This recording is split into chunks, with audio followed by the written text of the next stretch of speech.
And actually, I start thinking about this because I start feeling that most projects were not really going in a very deep place. So I was like, why am I feeling this? And also after I did the previous project, self mistake, and I was giving these grants and possibilities for artists to risk and try more. And I was not seeing exactly that. I saw beautiful projects, but I didn't saw that risk in it. So I stopped and I made like a reflection on myself, trying to understand why did that happen and how could I help go somewhere with it. So I start thinking maybe this has to do with all this pressure on agendas, pressure on what we should talk, what is the best thing, and also the difficulties that artists have on getting money, also like adapting too much maybe to the certain kind of things that they think that is the best for them to get funds. So I think people have a lot of reasons to start adapting. Uh, and so I start looking at that and I thought maybe this is one of the reasons that for this to happen. So I decided to do something. Even if it's not the right thing, I want at least to make um, a deep reflection, a deep investigation about this. Not only me, but like provoking that in artists and in society for people to understand if this is really happening.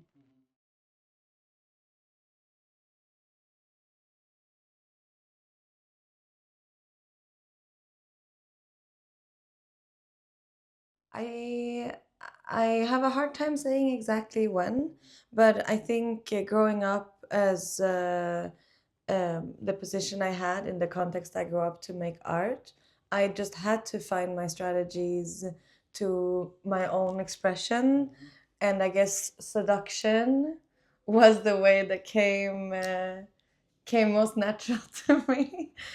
Seduction, and then paired with the destruction as a sort of move of empowerment, because seduction can so often come with an image of maybe a feminine figure giving up herself or giving up her integrity. But actually, I find it interesting to combine it with destruction because it becomes this a flipping move of power, right? I seduce, I destroy, I seduce. So when I'm not sure, and I think something that came natural to me, and I was lucky to find people that could also inspire me and lead the way around along my career. But I think actually during the conversation with Tanya, I've understood deeper to articulate myself in this strategy, also in relationship to that it's censorship. I think something that I maybe before did more from an intuition point of view, all of a sudden in conversations with Tanya and her thoughts around artist self-censorship, I understood that this seems to be one of the strategies that I found.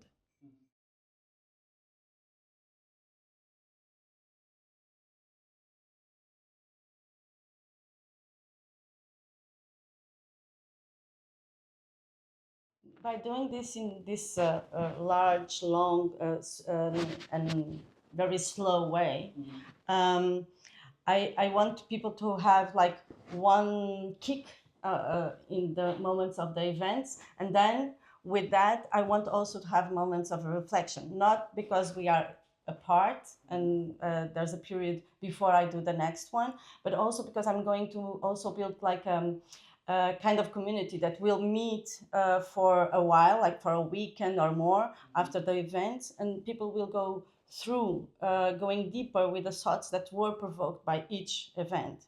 So, and by that, I'm not sure if something will go out of there um, like a product, and that I'm not really interested in the product, but it might happen that. But what I think it will happen is that each one of the people that will be in these meetings, they will go out of there with something changed, with something with them. So each one of them, with their work, I'm sure something will be there connected with that. And I think just the consciousness is already very important to make a change.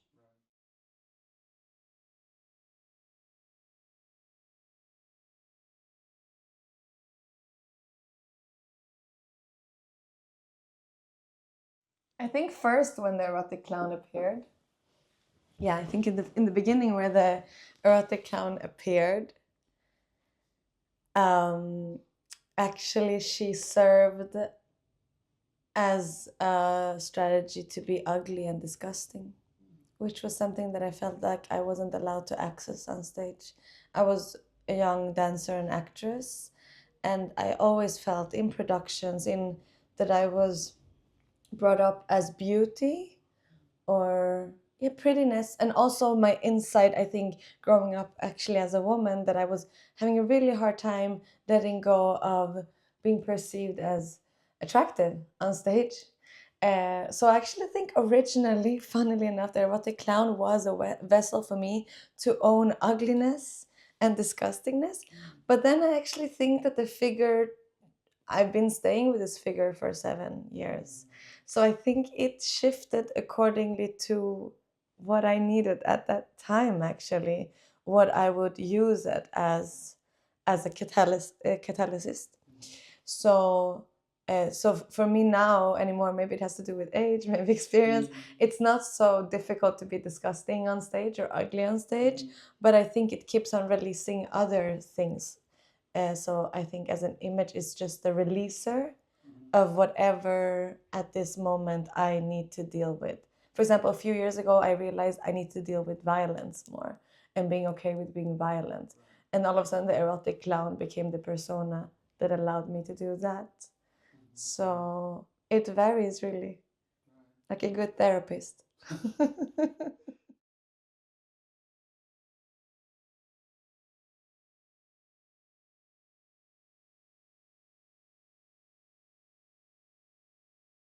For one thing, I think we are very apart, even inside of areas, artistic areas. And I think that one of the things that we need is like to mix more the thoughts. Otherwise, they get very stuck. And so that's one of the reasons, like trying to have more contributions, more influences, and also not only on the artistic areas, but also by bringing like academics, politicians, activists, also bringing some thought upon this issue, and also because we are not specialists on this issue about censorship, so we have to bring people that already study it. So this mixture is very important, and also because I think that this will also help that this question that I'm bringing on will go out of arts, out of our bubble, because it's important for society, not for art. So it's just, it comes out from art, but it's not about it. So it's one thing that I want to do. And also one thing that is very important for me right now is that we meet, really meet, and not always the same people like we are used to, but we can reconnect again with as community, as society, with each other, and having like provoking different kind of thinking, different kind of even relations and affections.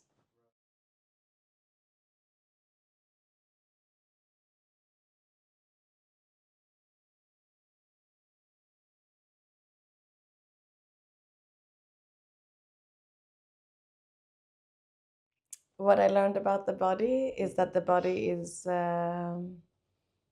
very intelligent and beautiful, and that the body carries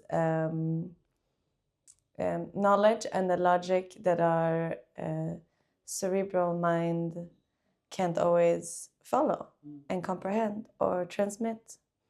And I think actually as performers and artists, getting invited to the space of excess and grotesque in itself is an act of release, because in the paradigm of art we are dealing with, and minimalism is very considered very refinement and sophisticated. And as a starting point, I'm asking participants to embrace the unruly, the excessive, maybe the part that they also had to edit to fit into an idea of what is what is good art, very occupied, you know, what is good art, what is considered good. So I guess I'm also already, the invitation of excess and grotesque is already at the first a step of release of the body, and it's beautiful. If I can say so myself.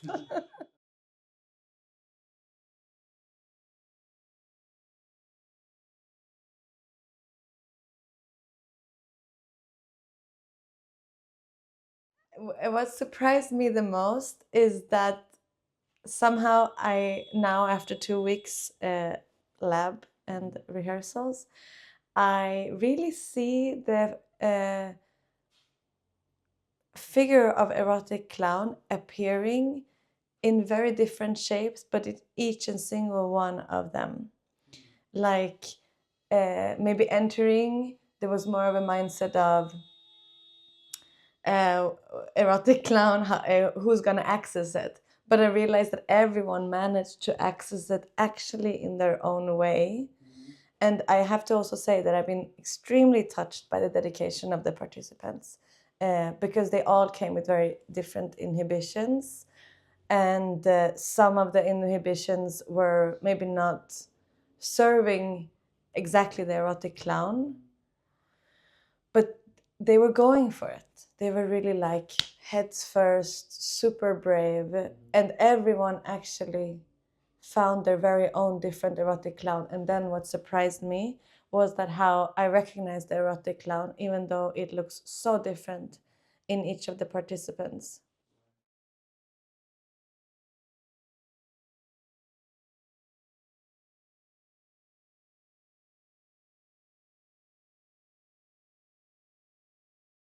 One of the things I think is the expectation of what the other wants. Not so much the pressure of the others, but what we think that the others are pressuring. And also the extent of that pressure. I think sometimes we give importance, that it's our scale, of course, but importance of pressure that like we don't have a choice.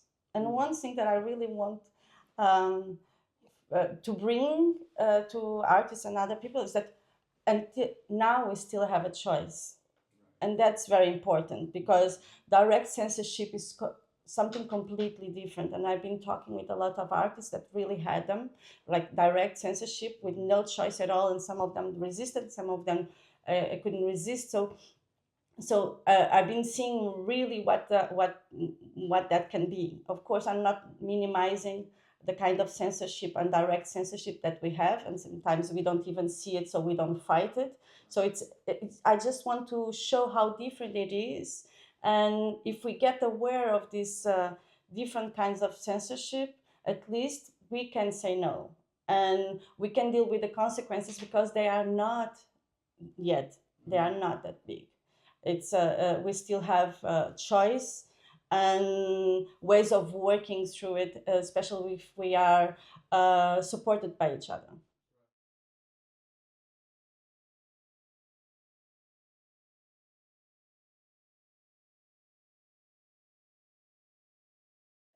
A curiosity thing is that I don't know if it's so much connected with the censorship, but more connected with safetyness that we feel when we are together and we talk about things and we acknowledge that we can have those choices that I said. So I think one of the most important things that is that we reconnect as much as possible again as a community and as society as everything that we can have that can also support the other. Yes, I also agree with this. And I think one way of this reconnecting with others is also to find, as individuals, as we've been talking about, expansion within yourself. Like we're having idea of who we are, what we can do, what we cannot do. But I believe that through this research and this project and the ongoing conversations, maybe there can be an opening, an expansion of what else I can be, what can I hold space for, and therefore there is more surface actually to connect with others. And I also very much agree that we have a huge issue of disconnection. And I think as more static and rigid we get in the sense of self, it will be more and more difficult to also hold space, find tolerance, acceptance, comfort in disagreements. And yeah, I do believe actually finding humor and grotesqueness is actually a way to expand yourself and actually expand connective surface with other people. Thank you so much. Thank you. Really nice questions.